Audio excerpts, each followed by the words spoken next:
सभी को राम राम।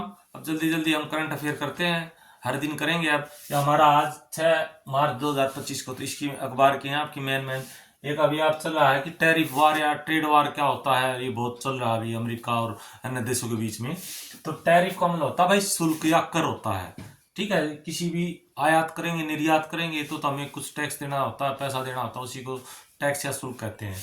तो ये वैसे 3 प्रकार होता है, जैसे पारगमन शुल्क होता है, निर्यात शुल्क और आयात शुल्क। आयात और निर्यात शुल्क सभी ने पता होगा है, सुन रखा है। तो ये पारगमन शुल्क का मतलब ये होता है कि जैसे भारत देश मान लो ईरान को कोई सामान बेचता है और बीच में कोई देश पड़ता है, ठीक है, वो शुल्क लेता है तो उसको पारगमन शुल्क कहते हैं। निर्यात शुल्क को आपने पता ही है, निर्यात का क्या मतलब होता है, जैसे भारत अपनी वस्तु कहीं दूसरे देश को भेजता है तो निर्यात होता है। आयात क्या होता है, जैसे मंगवाता तेल मंगवाता है या और कुछ अन्य सामान मंगवाता है तो उसको आयात कहते हैं। ये हो गया, ये बहुत आजकल चल रहा है भाई, तो इसको ध्यान से देखना। फिर है रेसिप्रोकल टैरिफ, क्या होता है ये पूछ लेगा आपको। तो इसका होता है प्रतिस्पर्धी शुल्क। प्रतिस्पर्धी का मतलब होता है कंपटीशन का जो शुल्क लाते हैं ना, उसी को बोलते हैं, बस इतना याद रखना। फिर अब आ जाएगा 6 मार्च को कौन सा दिवस पड़ता है, तो राष्ट्रीय ओरिया कुकी दिवस पड़ता है और एक राष्ट्रीय दंत चिकित्सक दिवस पड़ता है। ठीक है, इसके बारे में एक्सप्लेन करना जरूरी है, तो ये दोनों याद रख लेना बस। और भी होते हैं लेकिन वो इंपॉर्टेंट नहीं है। फिर है रिक्लेम द नाइट अभियान चलाया है अभी किसी ने, तो ये पश्चिम बंगाल में चलाया है। इसका मतलब क्या है, छोटे छोटे वीडियो सोशल मीडिया पे डालते हैं जिससे महिलाओं को बच्चों को वो हो जाए, उनमें जागरूकता पैदा हो जाए कि हम यहाँ सुरक्षित हैं, बस इससे और ज्यादा कुछ नहीं है। प्रश्न यह आएगा रिक्लेम द नाइट अभियान कहाँ चला गया था, पश्चिम बंगाल में।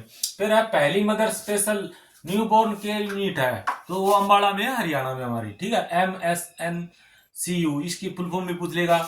मदर स्पेशल, एन से न्यूबॉर्न, सी से केयर, यू से यूनिट, अम्बाड़ा में। ये सफल होने के बाद यमुनानगर, कुरुक्षेत्र और पंचकुला में भी शुरू की जाएगी। ठीक है, याद कर लेना, या CET और एस्टेट के लिए बहुत जरूरी है भाई। फिर हैंगिंग ब्रिज है, एक हैंगिंग ब्रिज, तो ये हैंगिंग ब्रिज दूसरा है बांसवाड़ा में। ठीक है, और ये पहला सेंसर स्पोर्ट टेक्नोलॉजी, इसका मतलब ये है सेंसर स्पोर्ट टेक्नोलॉजी का मतलब यदि उस पुल पे ज्यादा भार हो जाएगा तो वो संदेश भेज देगा।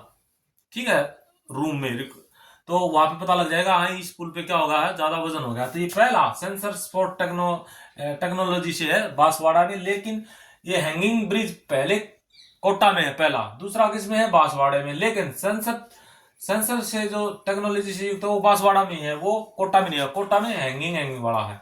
ठीक है, और ये माही तथा अनास नदी के ऊपर बनाया गया है ये तरह हैंगिंग जो बांसवाड़ा में। ठीक है, माही तथा अनास, तो पूछ लेंगे अनास और माही और अनास नदी पर कौन सा पुल बना है। फिर झारखंड में एशिया का सबसे लंबा 21 किलोमीटर का एक बेल्ट बनाया गया है, यानी एक सड़क बनाई गई है यार उसको। और उस पर क्या होगा, तुम्हारी हजारीबाग बड़का गांव जो है कोल है, यहाँ से बानादाग रेलवे तक ये कोयला ले जाया जाएगा। और कोयला जब ये सड़क बन जाएगी तो इससे 1 घंटे में 2500 टन कोयला यहाँ तक पहुंच जाएगा तुम्हारा बानादाग से। तो तुम्हारे सिर्फ ये आएगा कि झारखंड में या हाल ही में 21 किलोमीटर, एशिया का सबसे 21 किलोमीटर लंबा कैनवे केयर बेल्ट तैयार किया गया है। और वो NTPC ने किया है, नेशनल थर्मल पावर कॉर्पोरेशन, इसने किया है 21 किलोमीटर का। झारखंड में किस किस के बीच किया है, ये तुम्हारा हजारीबाग इससे लेकर यहाँ तक किया गया है, बानादाग तक। ठीक है, यही थी आज की जीके भाई, और जोर लगा दो। और अब मैं भी जोर लगाता हूँ। ठीक है।